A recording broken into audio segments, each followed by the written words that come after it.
പ്രിയമുള്ളവരെ, വ്യക്തിപരമായി യേശുക്രിസ്തുവിനെ ആര് കണ്ടുമുട്ടുന്നുവോ ആ യേശുവാനുഭവം അവനെ പുതിയ സൃഷ്ടിയാക്കി മാറ്റും.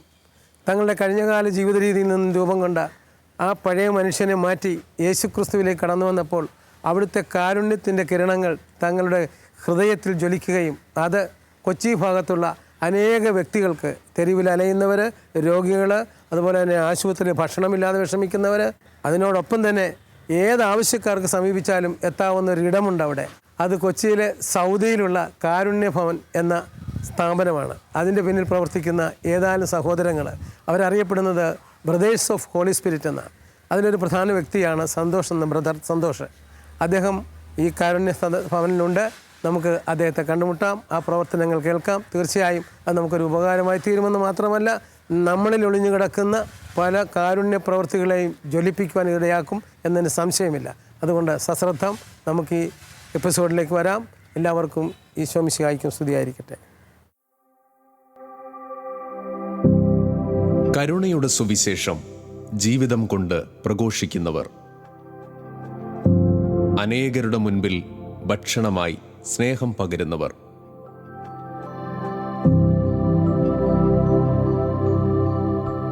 അതെ, തണൽ മരങ്ങൾ ഇങ്ങനെയാണ്. ഇത് കൊച്ചി തോപ്പുംപടി സൗദിക്കടുത്ത് കാരുണ്യഭവൻ എന്ന സ്നേഹ കൂടാരം. സമീപത്തെ നിരവധി അഗതി മന്ദിരങ്ങളിലും ആരോരുമില്ലാത്ത രോഗികൾക്കും ഭക്ഷണമേകുന്ന വലിയ ശുശ്രൂഷ ചെയ്യുന്ന ഒരു കൂട്ടായ്മ. എറണാകുളം ജനറൽ ആശുപത്രി അടക്കം നിരവധി സ്ഥലങ്ങളിൽ ഭക്ഷണമെത്തിക്കുന്ന ബ്രദേഴ്സ് ഓഫ് ഹോളി സ്പിരിറ്റ് എന്ന പേരിൽ പ്രവർത്തിക്കുന്ന ഈ ആത്മീയ കൂട്ടായ്മയിലെ അംഗവും ഈ കാരുണ്യഭവനത്തിലെ മുഖ്യ ശുശ്രൂഷകനുമായ സന്തോഷ് ജോൺ തൻ്റെ ദൈവാനുഭവങ്ങൾ പങ്കുവയ്ക്കുന്നു. സന്തോഷ് വാസ്തവത്തിന് ഷാലോം ടി വിയിലൂടെ തണൽ മരങ്ങൾ എന്ന പ്രോഗ്രാം കണ്ടു കാണുമെന്ന് ഞാൻ വിചാരിക്കുന്നു. ഇന്ന് തണൽ മരങ്ങളിലെ ഷാലോം പ്രേക്ഷകർ കാണുവാനും കേൾക്കുവാനും അവരെ ഒരുപക്ഷെ സ്പർശിക്കുവാനും കർത്താവ് ഉപയോഗിക്കുന്നതെന്ന് സന്തോഷിനെയാണ്. അതുകൊണ്ട് സന്തോഷിനെ ഒന്ന് പരിചയപ്പെടുത്തുവാനും സന്തോഷിനെ മറ്റ് സാമൂഹ്യ സേവനത്തെക്കുറിച്ചും മറ്റു കാര്യങ്ങളെക്കുറിച്ചുമൊക്കെ ഞങ്ങൾക്കറിയാൻ ആഗ്രഹമുണ്ട്. ഈ പ്രോഗ്രാമിലേക്ക് സ്വാഗതം. ഈശോ മിശിഹായ്ക്ക് സ്തുതിയായിരിക്കട്ടെ. സന്തോഷിൻ്റെ കുടുംബത്തെയൊക്കെ ഒന്ന് പരിചയപ്പെടുത്താമോ? എൻ്റെ പേര് ഇപ്പോൾ ബ്രദർ പറഞ്ഞ പോലെ സന്തോഷം എന്നാണ്. എൻ്റെ പേര് സന്തോഷ് ജോൺ. എൻ്റെ അപ്പൻ്റെ പേര് ജോൺ എന്നാണ്. എൻ്റെ അമ്മയുടെ പേര് ലാലി. അമ്മ മരിച്ചിട്ടിപ്പോൾ ഒരു വർഷം കഴിഞ്ഞു. എൻ്റെ ഭാര്യയുടെ പേര് ലിസി. എനിക്ക് 2 മക്കൾ, 2 പെൺപിള്ളേരാണ്. മൂത്ത മോള് ഹന്ന, രണ്ടാമത്തെ മോള് ഷാന. മൂത്തവള് വിവാഹം കഴിഞ്ഞ് BS നേഴ്സ്, ഇളയവള് ജോലി ചെയ്യുന്നത് ബാങ്കിലാണ്. എൻ്റെ വീട് ഇത് മാനാശ്ശേരി സൊസൈറ്റി എന്ന സ്ഥലത്താണ് എൻ്റെ വീട്. മുണ്ടമ്പലി PO. സൗദി ആരോഗ്യമാത ചർച്ചാണ് എൻ്റെ ഇടവക. സന്തോഷ വാസ്തവത്തിൽ നവീകരണത്തിൽ വരികയോ അല്ലെങ്കിൽ ഈ മാതിരി ഇപ്പോഴത്തെ കാണുന്ന ശുശ്രൂഷകൾ ചെയ്യുന്നതിന് പ്രേരകമായ ഘടകങ്ങൾ എന്തായിരുന്നു എന്ന് പറയാമോ? അല്ലെങ്കിൽ ഞാൻ ഉദ്ദേശിക്കുന്നത് എല്ലാവരുടെയും ജീവിതത്തിൽ നവീകരണത്തിൽ വന്ന മനുഷ്യരെ സംബന്ധിച്ചിടത്തോളം ഒരു BC ഉണ്ട്, ഒരു AD ഉണ്ട്. ക്രിസ്തുവിനെ കണ്ടുമുട്ടുന്നതിന് മുമ്പ് മാമോദിസയുടെ ക്രിസ്തുവിനെ സ്വീകരിച്ചെന്ന് പറഞ്ഞാലും പ്രാക്ടിക്കൽ ലൈഫിൽ നമ്മൾ ശുശ്രൂഷ ആരംഭിച്ച് അങ്ങനെയാണല്ലോ. അപ്പോൾ അതിന് മുമ്പുള്ള അവസ്ഥ എന്ന് പറയാമോ? മുമ്പുള്ള അവസ്ഥ എന്ന് വെച്ചാൽ നമ്മളുടെ ചെറുപ്പകാലങ്ങളിൽ തന്നെ ഞാൻ ജോലിക്ക് പോകുന്നുണ്ടെങ്കിലും ചെറിയൊരു മദ്യപാനിയായിരുന്നു കൂട്ടുകെട്ടിന്. പക്ഷേ അലമ്പിനൊന്നും പോകില്ലായിരുന്നു. അങ്ങനെ 88 എൻ്റെ വിവാഹം കഴിഞ്ഞു. വിവാഹം കഴിഞ്ഞിട്ട് മക്കളില്ലായിരുന്നു എനിക്ക്. മക്കളില്ലാത്തതിൻ്റെ ഒരു ദുഃഖമായത്തിലായിരുന്നു പിന്നെ അത് പോയിക്കൊണ്ടിരുന്നത്. അങ്ങനെ അനേക ഹോസ്പിറ്റലുകളിൽ കയറി ഇറങ്ങി ഒരു പ്രഭാതത്തിൽ. പിന്നെ മരുന്നെല്ലാം നിർത്തി, ഇനി വേണ്ടെന്ന് നിശ്ചയിച്ചിരിക്കുകയായിരുന്നു. അങ്ങനെ ഒരു ദിവസം, എത്ര വർഷം അങ്ങനെ? ഒരു 5 വർഷം അങ്ങനെ പോയി. അങ്ങനെ ഒരു ദിവസം ഒരു വചനോത്സവം മാസികയാണ് എന്നെ ജീവിതത്തിലേക്ക് സ്പർശിച്ചത്. അത് ഭാര്യ പൈപ്പിൻ ചൂട്ടിൽ വെള്ളം എടുക്കാൻ വേണ്ടി ഇരിക്കാൻ നേരത്ത് ഒരു ജോസഫ് എന്ന് പറഞ്ഞ ചേട്ടൻ എപ്പോഴും വീട്ടിൽ വരും. അദ്ദേഹം ഈ വചനോത്സവം കാസറ്റും വിൽക്കുന്ന ഒരു വ്യക്തിയാണ്. അയാൾ ആദ്യം വരണതാണ്. വന്നിട്ട് പൈപ്പിൻ ചൂട്ടി വന്നിട്ട് ബുക്ക് ചോദിച്ചപ്പോൾ എൻ്റെ ഭാര്യ പറഞ്ഞ് ഞങ്ങൾക്ക് മക്കളില്ല, അപ്പോൾ മക്കളെ പഠിപ്പിക്കണ ചെറിയ അക്ഷരമാല പുസ്തകമാണെന്നാണ് വൈഫ് കരുതിയത്. അതില്ല. അപ്പോൾ ഈ ജോസഫ് ഏട്ടൻ പറഞ്ഞ് മക്കളില്ലാത്തവർക്കാണ് ഈ ബുക്ക് കൊണ്ടുള്ള ആവശ്യമെന്ന് പറഞ്ഞു. അങ്ങനെ ആ ജോസഫ് ഏട്ടൻ എൻ്റെ വീട്ടിലേക്ക് കടന്നു വരുന്നത് ആദ്യമായിട്ടാണ്. ഈ വചനോത്സവമാണ് പിന്നെ നമ്മളെ ഈ നവീകരണത്തിലേക്ക് മാറ്റം നൽകിയത്. പിന്നെ ആ ചേട്ടൻ എപ്പോൾ എല്ലാ മാസവും വരുമായിരുന്നു. അങ്ങനെ ഞങ്ങൾ ആദ്യം പോണത് പോട്ട ധ്യാന കേന്ദ്രത്തിൽ സെക്കൻഡ് സാറ്റർഡേ അന്ന് അവിടെ ഭയങ്കര ശുശ്രൂഷ നടക്കുന്നത്. ഡെയിലി ശുശ്രൂഷ ഉണ്ട് എങ്കിൽ തന്നെ എങ്കിലും സെക്കൻഡ് സാറ്റർഡേ ആണ് അവിടുത്തെ ശുശ്രൂഷ നടന്നുകൊണ്ടിരുന്നത്. അപ്പോൾ മാത്യു വിലങ്കിൽ അച്ഛനാണ് അന്നത്തെ അവിടുത്തെ ക്ലാസ്സുകൾ എടുത്തുകൊണ്ടിരിക്കുന്നത്. അല്ല, എനിക്ക് ഏറ്റവും പ്രചോദനമായത് മറ്റുള്ളവർക്ക് വേണ്ടി പ്രാർത്ഥിക്കുന്ന ഒരു കാര്യമാണ്. മറ്റുള്ള മക്കൾക്ക് വേണ്ടി സേവനം ചെയ്യുന്ന കാര്യത്തെ പറ്റി പറഞ്ഞത്. ആ കാര്യം പറയുന്നത് എനിക്ക് ഭയങ്കര ഫീലിംഗ് വരുന്നുണ്ട്. കാരണം അങ്ങനത്തെ ഒരു അവസ്ഥയിലായിരുന്നു അന്ന് ആ കാലഘട്ടത്തിൽ. എന്നിരുന്നാലും പിന്നെ അങ്ങനെ തുടർന്ന് ആ സെക്കൻഡ് സാറ്റർഡേ എപ്പോഴും പോയിക്കൊണ്ടിരുന്നു. അങ്ങനെ വീട്ടിൽ നിന്ന് എൻ്റെ മാതാപിതാക്കളും ആ ധ്യാനത്തിൽ പങ്കുകൊള്ളാനും പിടിക്കാനും തുടങ്ങി. അങ്ങനെ ടെമ്പോന് ഓരോ കുടുംബങ്ങളെ കൊണ്ടുപോകാൻ തുടങ്ങി. അങ്ങനെ 10-20 കുടുംബങ്ങളെ ഓരോ സെക്കൻഡ് സാറ്റർഡേയും ഓരോ വണ്ടി ലീഡ് ചെയ്യാനായിട്ടായി. ആദ്യം എൻ്റെ വൈഫ് ഒരു വണ്ടി ലീഡ് ചെയ്ത്, രണ്ടാമത് എൻ്റെ മദർ ലീഡ് ചെയ്ത്, അത് കഴിഞ്ഞ് എൻ്റെ ഫാദറിൽ, അങ്ങനെ ഓരോ 4 വണ്ടി പോയിക്കൊണ്ടിരുന്നു ധ്യാനത്തിന്. അങ്ങനെ എല്ലാ സെക്കൻഡ് സാറ്റർഡേയും കൊണ്ടുവരുന്നു. അങ്ങനെ ഒരു സുപ്രഭാതത്തിൽ എൻ്റെ വൈഫിന് നടുവേദന തുടങ്ങി. ആ നടുവേദന എന്നാണ് എൻ്റെ വൈഫ് പറയേണ്ടതാണത്. അതിനൊരു ദുഃഖ വ്യാഴാഴ്ച എൻ്റെ ആദ്യ മകള് ജനിക്കുന്നു. അവളുടെ പേര് ഹന്ന എന്നാണ്. അങ്ങനെയാണ് എൻ്റെ ഇതിലേക്ക്. അപ്പോൾ എന്താ ജോലി ചെയ്യുന്നത്? ഞാൻ മെറൈൻ ഫീൽഡിലാണ്. ഇത് ഫിഷിംഗ് ബോട്ടിൻ്റെയൊക്കെ ഇലക്ട്രിക്കൽ വർക്ക് അതാണ് ചെയ്തുകൊണ്ടിരിക്കുന്നത്. എനിക്ക് ചെറിയൊരു വർക്ക്ഷോപ്പുണ്ട്. വർക്ക്ഷോപ്പിൽ 2-3 പിള്ളേരൊക്കെ ഉണ്ടായിരുന്നു. ഇപ്പോൾ ആരുമില്ല. ഇപ്പോൾ ഞാൻ ഒറ്റക്കാണ്. എൻ്റെ കൂടെ വേറൊരു ശിഷ്യൻ ചെക്കൻ മാത്രമേ ഉള്ളൂ ഇപ്പോൾ കൂടെ. എന്നിട്ട് തന്നെ വർക്ക് ചെയ്യുന്നുണ്ട്. അതിൻ്റെ കൂടെ ഇതിനാണ് ഏറ്റവും 75% ഞാനിപ്പോൾ ഈ ശുശ്രൂഷ മേഖലയിൽ മറ്റുള്ളവർക്ക് വേണ്ടി യേശുവിൻ്റെ നാമത്തിൽ ശുശ്രൂഷ ചെയ്യാനായിട്ടാണ് പോകുന്നത്. അപ്പോൾ ഈ മറ്റുള്ളവർക്ക് വേണ്ടി ശുശ്രൂഷ ചെയ്യാനുള്ള പ്രചോദനം ഇപ്പോൾ ഈ ലെവലിലെത്തിച്ചു. ഈ ലെവലെത്തിച്ചതെന്ന് വെച്ചാൽ എൻ്റെ അമ്മ തന്നെയാണ് എനിക്ക് ഏറ്റവും വലിയ ഒരു പ്രചോദനം തന്നേക്കണത്. എൻ്റെ അമ്മ പഴയ കാലങ്ങളിൽ, ചെറുപ്പകാലങ്ങളിൽ തന്നെ മറ്റുള്ളവർക്ക് ഭക്ഷണം കൊടുക്കാനായിട്ട് ഭയങ്കര താല്പര്യമുള്ളതായിരുന്നു. അങ്ങനെ മറ്റുള്ളവർക്ക് ഒളിച്ചും പാത്തും വീട്ടിൽ നിന്ന് കൊണ്ടേ ഭക്ഷണം കൊടുക്കുമായിരുന്നു എൻ്റെ അമ്മയാണ് എനിക്ക് ഏറ്റവും കൂടുതൽ ഇതിൽ ഈ ശുശ്രൂഷയിലേക്ക് വരാനുള്ളൊരു പ്രചോദനം തന്നത്. അതെങ്ങനെ ആരംഭിച്ചത്? എങ്ങനെ ആരംഭിച്ചെന്ന് വെച്ചാൽ, അങ്ങനെ കുട്ടികളെ ആയിക്കഴിഞ്ഞില്ല. അങ്ങനെയല്ല, ഞങ്ങൾ എൻ്റെ വർക്ക്ഷോപ്പിൻ്റെ അടുത്ത് തന്നെ ഒരു ഫ്രാൻസിസ് എന്ന് പറഞ്ഞൊരു സഹോദരൻ ഉണ്ടായിരുന്നു. അപ്പോൾ അവിടെ ടെലിഫോൺ ബൂത്തായിരുന്നു. അതായത് വികലാംഗനായിരുന്നു. അദ്ദേഹത്തിൻ്റെ അടുക്കൽ ഞങ്ങൾ ചെല്ലുമായിരുന്നു. പിന്നെ അപ്പോൾ ഈ കുട്ടിക്ക് ശുശ്രൂഷയുടെ കാര്യമൊക്കെ പറയുമായിരുന്നെങ്കിൽ തന്നെയും നൈറ്റ് വിജിൽ തുടങ്ങി ഞങ്ങളെല്ലാം ഒരു 6 പേരോടുകൂടി. അത് ഡോയിൽ അദ്ദേഹം മരിച്ചുപോയി. പിന്നെ ആൻ്റപ്പൻ, ഇങ്ങനെ അതുള്ളത്. അങ്ങനെ 3-4 പേരോട് ഞങ്ങൾ ഷാജൻ, കണ്ടക്കടവ് ഷാജൻ ബ്രദർ, പിന്നെ ബോണി ചെല്ലാനം, ഞങ്ങളെല്ലാം കൂടി ഒരു നൈറ്റ് വിജിലായിട്ട് തുടങ്ങി. അത് കൊച്ചുപള്ളി വെച്ചാൽ തുടങ്ങിയത്. അതങ്ങനെ നിന്ന് പോയി. അപ്പോൾ അതിൽ നിന്ന് തന്നെ ഇങ്ങനെ ഉൾക്കൊണ്ടുകൊണ്ട് എൻ്റെ വീട്ടിലൊരു പ്രെയർ തുടങ്ങി. ആ പ്രെയർ തുടങ്ങിയത് ഫ്രാൻസിസ് ബ്രദറാണ്. അതും അങ്ങനെ കുറച്ച് കഴിഞ്ഞ് നിന്ന് കഴിഞ്ഞപ്പോൾ വന്നത് നമ്മുടെ പപ്പൻ ബ്രദറാണ്. ഈ കാരുണ്യഭവൻ്റെ ലീഡർ പപ്പൻ ബ്രദറാണ് എൻ്റെ വീട്ടിൽ വന്ന് വീണ്ടും ഒരു ധ്യാനം, ഒരു പ്രാർത്ഥന കൂട്ടായ്മ തുടങ്ങിയത്. അത് മുടങ്ങാണ്ട് എല്ലാ തിങ്കളാഴ്ച അല്ലെങ്കിൽ ചൊവ്വാഴ്ച ഇങ്ങനെ തുടർന്നുകൊണ്ട് പോയിക്കൊണ്ടിരുന്നു. അപ്പോൾ ഈ കാരുണ്യഭവനിൽ നിന്ന് ഓരോ ബ്രദേഴ്സ് വന്നിട്ട് എൻ്റെ വീട്ടിൽ വന്ന് പ്രയറിങ് നടന്നുണ്ടെങ്കിൽ അങ്ങനെ ഞാൻ കാരുണ്യഭവനിലേക്ക് ആനയിക്കപ്പെട്ടു. അതിന് പ്രചോദനം നമ്മുടെ പപ്പൻ ബ്രദർ തന്നെയാണ് കൂടുതലും ഇത് ചെയ്തേക്കുന്നത്. പരിശുദ്ധാത്മാവിൽ കേന്ദ്രീകൃതമായ ഒരു ആത്മീയ കൂട്ടായ്മ, പ്രാർത്ഥനയുടെ ശക്തിയാൽ മാത്രം പ്രവർത്തിക്കുന്ന ജീവിതങ്ങൾ, പരിശുദ്ധ അമ്മയുടെ ചിറകിൻ കീഴിൽ ഒത്തുചേർന്ന് അനേകരുടെ കണ്ണീരൊപ്പുന്ന ഒരു സ്നേഹക്കൂട്ടായ്മ. കാരുണ്യഭവൻ. അതെ, സുവിശേഷത്തിൻ്റെ കരുണയുടെ ഉറവയെ ജീവിത ധ്യാനമാക്കിയ ഒരു പറ്റം മനുഷ്യർ. ഈ ബ്രദേഴ്സ് ഓഫ് ഹോളി സ്പിരിറ്റിലെ അംഗമായി ചേരാൻ, അല്ലെങ്കിൽ അതിനകത്ത് ചേർന്ന് സഹകരിക്കാനും അതോടൊപ്പം തന്നെ ഈ കാരുണ്യഭവനത്തിൻ്റെ പ്രവർത്തനത്തിനും ഏർപ്പെടാൻ തുടങ്ങി എത്ര കാലമായി? അതിനെക്കുറിച്ചൊക്കെ ഒന്ന് വിശദീകരിക്കാം. ഇപ്പോൾ എങ്ങനെ വന്നാലും 10-20 വർഷമെങ്കിലും അതിനായിട്ടുണ്ട്. ഓൾറെഡി അതിനകത്ത് ഇൻചാർജായിട്ട് തന്നിട്ട് ഒരു 13 വർഷത്തിന് മേലായി. ആദ്യം വന്നത് വെറുതെ ഒരു വെറുതെ ഒരു കാഴ്ചക്കാരനായിട്ടാണ് വന്നതെങ്കിൽ തന്നെ പിന്നെ കർത്താവ് എന്നെ വീണ്ടും അതിലേക്ക് വലിച്ചു കൊണ്ടുപോയി. എന്നെ യേശുവിൻ്റെ പ്രവർത്തനം എന്ന് വെച്ചാൽ എനിക്കിത് ചെയ്താൽ എന്താണെന്നുള്ള ഒരു പ്രാർത്ഥന. കാരണം മറ്റുള്ളവർക്ക് വേണ്ടി എന്ത് ചെയ്യണമെന്നുള്ള ഒരു പ്രാർത്ഥന എപ്പോഴും ഉണ്ടായിരുന്നു. അതിന് ഏറ്റവും കൂടുതൽ പ്രചോദനം എൻ്റെ അമ്മ തന്നെയാണ്. അമ്മ കാണിച്ചു തന്നത്. അപ്പോൾ ഇവിടെ ചെയ്യാൻ വേണ്ടിയുള്ള പ്രചോദനം തന്നതും അമ്മ തന്നെയാണ് അതിനുള്ള ഇത് തന്നത്. അപ്പോൾ ഇവിടുത്തെ പ്രവർത്തനങ്ങൾ എന്തൊക്കെയാണെന്നൊന്നും പറയാമോ? ഇവിടുത്തെ പ്രവർത്തനം മെയിനായിട്ടുള്ള ഇത് രോഗികൾക്ക് ഭക്ഷണം കൊടുക്കുന്ന, അനാഥരായിട്ടുള്ള രോഗികൾക്ക് ഭക്ഷണം കൊടുക്കുന്ന ശുശ്രൂഷയാണ്. അത് ഇതിൻ്റെ വലിയ വിങ്ങുള്ളത് എറണാകുളം ചാത്തിയത്ത് പള്ളിയുടെ അവിടെയാണ്. പ്രമോദലൈൻ റോഡ്, അവിടെ ഒരു കാരുണ്യഭവനുണ്ട്. അവിടെയും ഇത് തന്നെ. അവിടെ തിങ്കൾ ബുധൻ വെള്ളിയാണ് അവിടുത്തെ ഭക്ഷണം കൊടുക്കുന്നത്. അതായത് എറണാകുളം ജനറൽ ഹോസ്പിറ്റലിലാണ് കൊടുക്കുന്നത്. അതിന് അനേകം രോഗികൾക്ക് മരുന്ന് വാങ്ങിച്ചു കൊടുക്കാനും മറ്റുള്ള വിവാഹം കഴിക്കുന്ന പിള്ളേർക്കുള്ള ധനസഹായം കൊടുക്കാൻ അങ്ങനെ അതേ ശുശ്രൂഷ തന്നെ ഇവിടെയും ചെയ്യുന്നുണ്ട്, ഈ കൊച്ചിയിലും ചെയ്യുന്നുണ്ട്. ഈ ഇതിൻ്റെ ബ്രാഞ്ച് അതാണോ അതോ അതിൻ്റെ ബ്രാഞ്ച് ഇതാണോ? എറണാകുളത്തെ ബ്രാഞ്ച് അതിൻ്റെയാണ് ബ്രാഞ്ച് ഇത്. എന്നാൽ രണ്ടും ഒന്ന് തന്നെയാണ്, ഒരേ പ്രവർത്തനം തന്നെയാണ് ചെയ്തുകൊണ്ടിരിക്കുന്നത് ഇപ്പോഴും. ഈ ബ്രദേഴ്സ് ഓഫ് ഹോളി സ്പിരിറ്റ് എന്നുള്ള പേരെങ്ങനെ വന്നത് അറിയാം? അത് ബ്രദേഴ്സ് ജെൻസാണല്ലേ തുടങ്ങിയത്, അതാണ് ബ്രദേഴ്സ് എന്നുള്ള ഒരു നാമധേയം വന്നത്. മാത്രമല്ല ഈ നവീകരണത്തിൽ വന്ന് പരിശുദ്ധാത്മാവിൻ്റെ അഭിഷേകം കിട്ടിക്കഴിഞ്ഞാണ് ശുശ്രൂഷ തുടങ്ങിയതല്ലേ? തീർച്ചയായിട്ടും. അതുകൊണ്ടാണ് ബ്രദേഴ്സ് ഓഫ് ഹോളി സ്പിരിറ്റ്. ഈ റിന്യൂവലിന് പ്രത്യേകിച്ച് ഇതുപോലെ പ്രവർത്തനങ്ങൾ ചെയ്യുന്നവരെ സംബന്ധിച്ചിടത്തോളം പരിശുദ്ധാത്മാവിനെ ഒരു വ്യക്തി എന്ന രീതിയിൽ അനുഭവിച്ചതിൻ്റെ ഫലമാണ്. ഇത് പലർക്കും കിട്ടിയിട്ടില്ല. പലരും ഇതൊരു ശക്തിയാണ്, അഭിഷേകമാണ്, അഭിഷേകം എന്നൊക്കെ പറയും.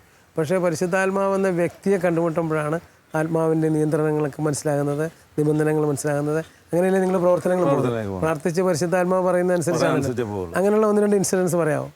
അത് പ്രാർത്ഥിച്ച് പോകുന്നതിൽ ആർക്ക് എന്തെങ്കിലും സഹായം ചെയ്യുന്നുണ്ടെങ്കിൽ, എവിടെയാണെങ്കിലും കൊടുക്കുന്നുണ്ടെങ്കിൽ അത് അറിയിക്കും. കൂട്ടായ്മയിൽ കൂടി പറീസ് ബ്രദർ, ഇങ്ങനെ സ്റ്റീഫൻ ബ്രദർ, എല്ലാവരും സേവർ ബ്രദർ, ഇങ്ങനെ ഒരു ടീമുണ്ട്, പപ്പൻ ബ്രദർ, എല്ലാവരും കൂടി കൂടിയായിട്ട് പ്രാർത്ഥിച്ചിട്ട് തീരുമാനിക്കുള്ളൂ. എന്നിട്ട് അവർക്ക് കൊടുക്കണത് എന്ത് കൊടുക്കണം, എന്ത് ചെയ്യണമെന്നാണ് തമ്പുരാൻ പറയണ അനുസരിച്ച് നിങ്ങൾക്ക് ഉൾപ്രേരണ കിട്ടും. അത് എന്നിട്ട് എന്ത് ചെയ്യണം, അത് പറഞ്ഞാൽ നമ്മുടെ ഈ ഭക്ഷണങ്ങൾ ക്രമീകരിക്കുന്നതും ആ രീതിയിൽ തന്നെയാണ് ഇത് ക്രമീകരിച്ച് പോകുന്നത്. അത് പരിശുദ്ധാത്മാവിൻ്റെ ആ പ്രചോദനത്തിലൂടെ മാത്രമേ ഏത് ഭക്ഷണം ആർക്കൊക്കെ കൊടുക്കണം, എന്ത് ചെയ്യണം, എന്ത് കറി വെക്കുന്നതോടെ അതെങ്ങനെ തീരുമാനിക്കുന്നത്. വാസ്തവത്തിൽ ഈ 10-25 വർഷമായിട്ട് ഈ ഗ്രൂപ്പിലൊരു ഭിന്നതയില്ലാതെ പോകുന്നത് ഈ ആത്മാവിനെ ശ്രമിക്കുന്നത് കൊണ്ടാണ്. തീർച്ചയായിട്ടും ആരുമായിട്ട് ഒരു ഭിന്നതയില്ല. കാരണം പരസ്പരം എന്തെങ്കിലും ഒരു ചർച്ച വന്നാൽ അത് പരസ്പരം പറഞ്ഞു തീർത്ത് അപ്പം തന്നെ അത് ഉടനെ പരിശുദ്ധാത്മാവിനെ സമർപ്പിച്ച് തമ്പുരാൻ അതിനു വേണ്ടി വളർന്നവർക്ക് എല്ലാ കാര്യങ്ങളും തീർച്ചയായിട്ടും കൊടുത്തിരിക്കുന്നത്.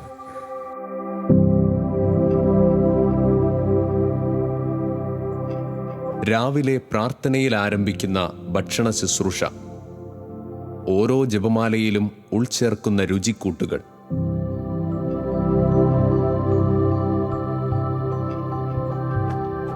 വലിയ സുവിശേഷ കൂട്ടായ്മയുടെ അനുഭവം. ചൊവ്വ, വ്യാഴം, വെള്ളി, ഞായർ ദിവസങ്ങളിൽ സമീപത്തെ അഗതി മന്ദിരങ്ങളിൽ 300ഓളം പേർക്ക് ഭക്ഷണമേകുന്ന ഒരു സ്നേഹക്കൂട്ടായ്മ.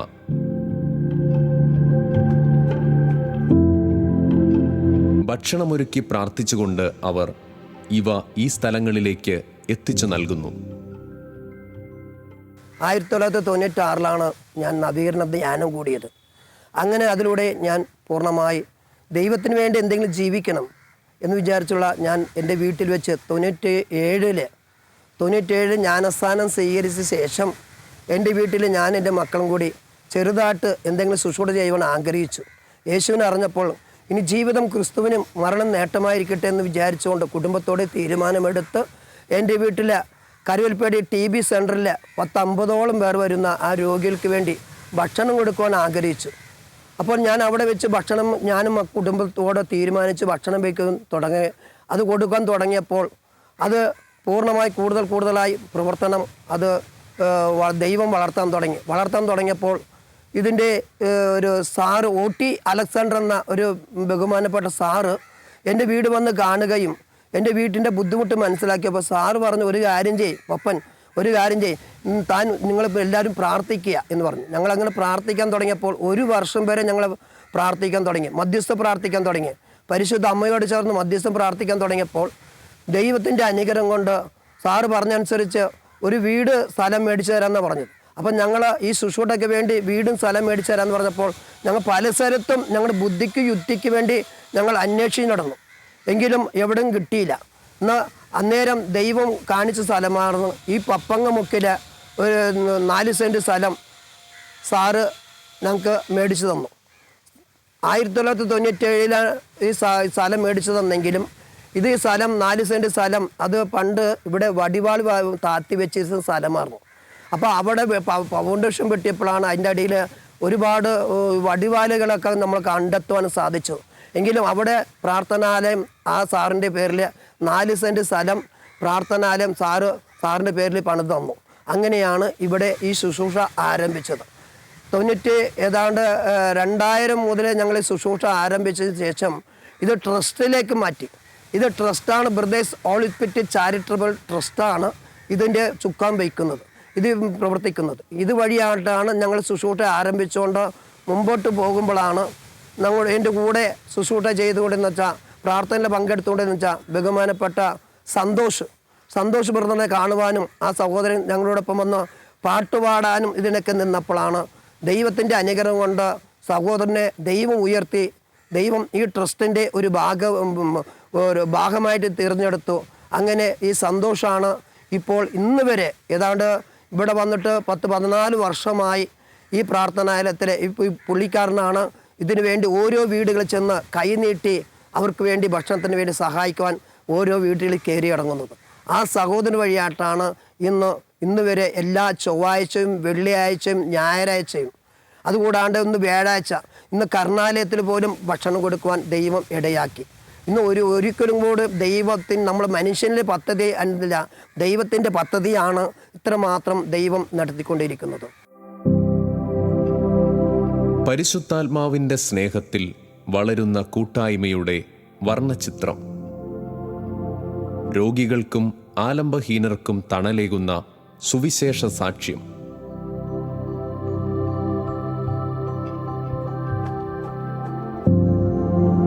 ആത്മസമർപ്പണം ചെയ്ത ഈ ജീവിതങ്ങൾ വഴി ദൈവം ഈ പ്രദേശങ്ങളിൽ നിരവധി മക്കളുടെ വിശപ്പകറ്റുന്നു. ഇപ്പോൾ ഈ 2 കാരുണ്യ ഭവനങ്ങളുണ്ടല്ലോ. ഇപ്പോൾ ഈ 2 സ്ഥലത്തും ധാരാളം ശുശ്രൂഷകരുമുണ്ട്. ഇതിൻ്റെ ഒരു ദിവസത്തെ അല്ലെങ്കിൽ ഓരോ ദിവസം എങ്ങനെ നടന്നു പോകുന്നു എന്ന് വിശദീകരിക്കാമോ?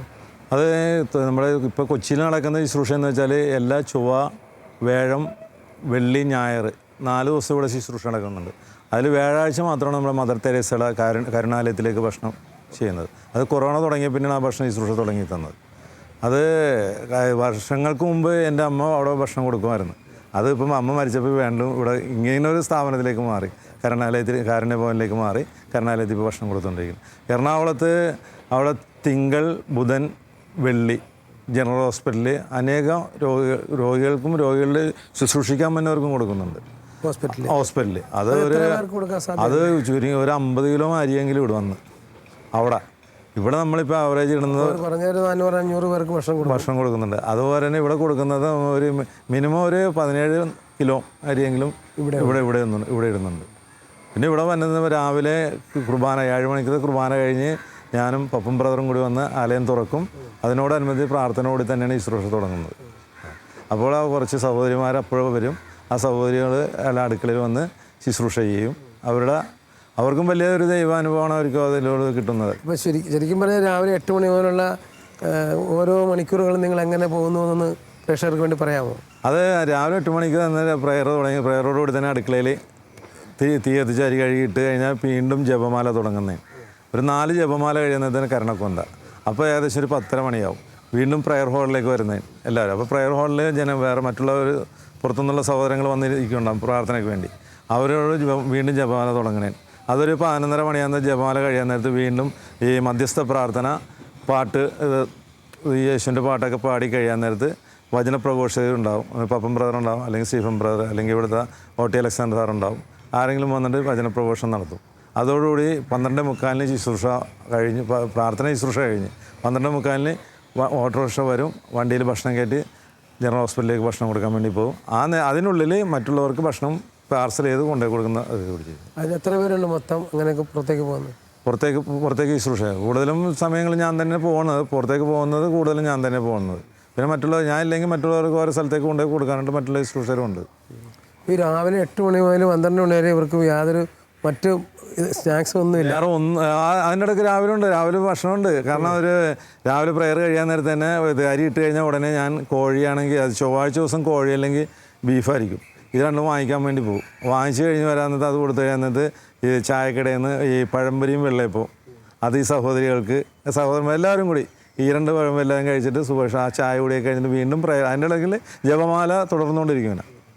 ഈ പ്രാർത്ഥനയും ഈ ശുശ്രൂഷകളും വാസ്തവത്തിൽ നിങ്ങളുടെ ഐക്യം നിലനിർത്താൻ സഹായിക്കുന്നു. തീർച്ചയായിട്ടും ഐക്യത്തോടെ തന്നെയുള്ള പോകണം. ആരും മറുതലായിട്ട് അങ്ങനെയൊന്നും പറയില്ല. ചില സൗന്ദര്യപ്പണൊക്കെ ഉണ്ടെങ്കിൽ അതിനോട് അതില്ല.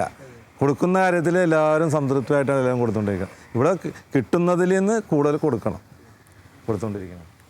പിന്നെ കൂടെയുള്ള ഈ വ്യക്തികളൊക്കെ ഇപ്പോൾ സഹായിക്കുന്നുണ്ടല്ലോ, അവരെയൊക്കെ അവരെന്തൊക്കെയാണ് ചെയ്യുന്നതെന്ന് പറയാമോ? എങ്ങനെ എക്സിക്യൂട്ടീവ് ബോഡി ഉണ്ടല്ലോ, ആ ബോഡിയിൽ അവർ എന്ത് ചെയ്യാനോ അവരോടൊന്നും നമ്മൾ ഇന്നൊരു കാര്യമുണ്ട് ബ്രദർ, അല്ലെങ്കിൽ നമ്മുടെ കൂട്ടത്തിലുള്ള ഇപ്പോൾ റാഫേൽ ബ്രദറിനെ അറിയുക, പ്രസിഡന്റ് റാഫേൽ ബ്രദറാണ്. ട്രസ്റ്റിലെ അംഗങ്ങളെയൊക്കെ ഒന്ന് പറയാമോ? ട്രസ്റ്റിൻ്റെ അംഗങ്ങൾ മെയിനായിട്ടുള്ള Raphael brother, trust president Ernakulam, പിന്നെ വർഗീസ് ബ്രദർ ആത്മീയ പ്രാർത്ഥിച്ച ആത്മീയ ഓരോ കാര്യങ്ങൾ പറയുന്നത്, Varghese brother, Stephen brother, Xavier brother, Jenson, Biju, പിന്നെ പപ്പൻ ബ്രദറും ഞാനും പപ്പൻ ബ്രദറുമാണ് കൊച്ചിയിലെ ഇതായിട്ട് പ്രവർത്തിക്കുന്നത്. ബാക്കി എറണാകുളം ഓൾറെഡി പ്രസിഡന്റ് റാഫേൽ ബ്രദറാണ് മെയിനായിട്ട് പ്രവർത്തിക്കുന്നത്. എറണാകുളത്ത് ചെയ്യുന്ന ആരാണ് മെയിനായിട്ട്? എറണാകുളത്ത് ചെയ്യണത് മെയിനായിട്ട് റാഫേൽ ബ്രദറും ഓൾറെഡി പ്രസിഡന്റാണ്. എന്നാലും സ്റ്റീഫൻ ബ്രദറും അവിടെ സേവർ ബ്രദറും ഉണ്ട്. പിന്നെ ജെൻസനാണ് ആംബുലൻസുമായിട്ടുള്ള രോഗികൾക്ക് കൊണ്ടാണ്. അത് ഇവിടെ വിളിച്ചാലും വരും, ഏത് രോഗികൾക്ക് ഏത് നേരത്തെ വിളിച്ചാലും അപ്പോൾ റെഡിയാണ്. ജെൻസൺ സ്വന്തമായിട്ട് ആംബുലൻസ് ഉണ്ടോ? ആംബുലൻസ് നമ്മുടെ കൂട്ടായ്മ ശുശ്രൂഷയൊക്കെ ഉണ്ട്. കാരണം ഇപ്പോൾ brothers of holy spirit ambulance സൗകര്യമൊക്കെ എല്ലാം ഉണ്ട്. ഇന്ന് വരെ ആര് വിളിച്ചിട്ട് അത് അതിലേക്കാണ് വിളിച്ചിട്ടെങ്കിലും ഞാൻ പോകാതിരുന്നിട്ടില്ല. പറ്റൂലെന്ന് മാത്രം പറഞ്ഞിട്ടുമില്ല, നോക്കട്ടെ എന്ന് പറഞ്ഞിട്ട് അവിടെ ചെന്ന് എന്ത് സഹായമാണെങ്കിലും ചെയ്തു കൊടുത്തിട്ടുള്ളൂ. അപ്പോൾ ഇതിനൊക്കെയുള്ള അന്നേരം പെട്ടെന്ന് പറയുമ്പോഴാണുള്ള എക്സ്പെൻസൊക്കെ എങ്ങനെ ഉണ്ടാവും? അതൊന്നും നോക്കാറില്ല. ആ സമയത്ത് എന്താണുള്ളത് കയ്യിലുള്ളത് ആ സമയത്ത് അതിന് നല്ല ആരെങ്കിലും വിളിച്ചു കഴിഞ്ഞാൽ അപ്പോൾ അത് കിട്ടും. അത് നമ്മൾ അതിനെക്കുറിച്ച് അകലപ്പെടാറൊന്നുമില്ല. ചോദിക്കുന്നത് ആരുടെ മുമ്പിൽ കർത്താവിൻ്റെ നാമത്തിൽ നിന്ന് ചോദിച്ചിട്ടുണ്ടോ അവരെല്ലാം തകവഴി തന്നിട്ടുള്ളൂ ഇന്ന് വരെ, ഈ നിമിഷം വരെ. അപ്പോൾ ഈ ദൈവത്തിൻ്റെ ചില പരിപാലനയുടെ ഇടപെടലേ അനുഭവിച്ചിട്ടുള്ള നിമിഷങ്ങൾ കാണുമല്ലോ, ഒരു സംഭവം പറയാമോ? അത് ഒരു ചെറിയൊരു സംഭവം പറയും. കഴിഞ്ഞ ആഴ്ച നടന്നൊരു പരിപാലന സംഭവമാണ്. ഞാനൊരു ദിവസം കാരുണ്യപാലിൽ വെറുതെ ശുശ്രൂഷം കഴിഞ്ഞ് അവിടെ ഇരിക്കണേ. അപ്പോൾ ഒരു സഹോദരൻ ഓടി വന്നിട്ട് ചോദിച്ച ഒരു കാര്യം ഇതാണ്, എനിക്ക് പുറത്തുനിന്ന് അന്വേഷിച്ചിട്ടൊന്നും കിട്ടിയില്ല, പല സ്ഥലത്തും അന്വേഷിച്ചിട്ടൊന്നും കിട്ടിയില്ല. അങ്ങനെ വന്നിട്ടും പറയണേ, ഞാൻ പൈസ ഒന്നും വേണ്ട, എൻ്റെ വീട്ടിലൊരു സാധനവും ഇല്ല. ഞാൻ എന്ത് വേണമെന്ന് ചോദിച്ചപ്പോൾ പറയണേ, ഇത്തിരി വെളിച്ചെണ്ണ വേണം, മുളക് പൊടി വേണം, പഞ്ചസാര വേണം, ചായപ്പൊടി വേണം. ഈ 4 സാധനം മാത്രമേ ഈ സഹോദരൻ ആവശ്യപ്പെടുള്ളൂ. എന്നാലും ബ്രദറെ അതെന്താണെന്ന് വെച്ചാൽ പെട്ടെന്ന് ഒരു സഹോദരി കൊണ്ടുവന്നിട്ട് ഇത്രയും സാധനം ആലയത്തിൽ തന്നിട്ടുണ്ട്.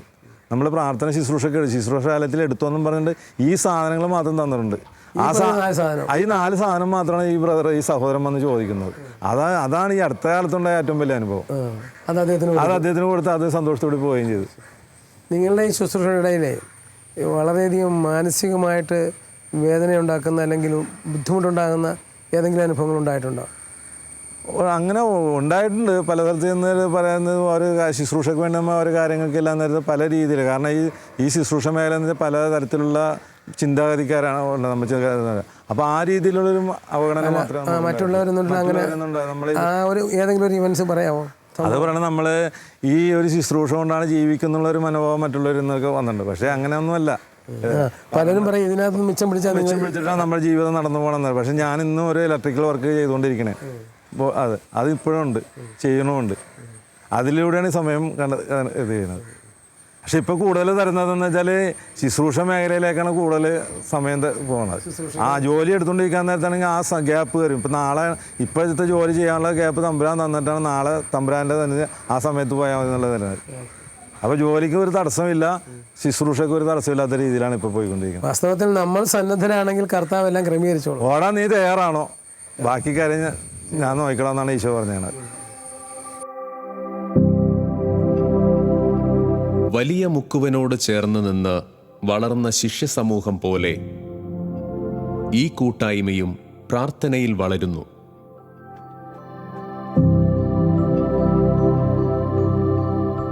ഈ കടലോര പ്രദേശത്തെ സുവിശേഷ സാക്ഷ്യമാകുന്നു. കാരുണ്യഭവനം എന്ന പേരുപോലെ ഇത് കരുണയുടെ സുവിശേഷ ദീപമാകുന്നു.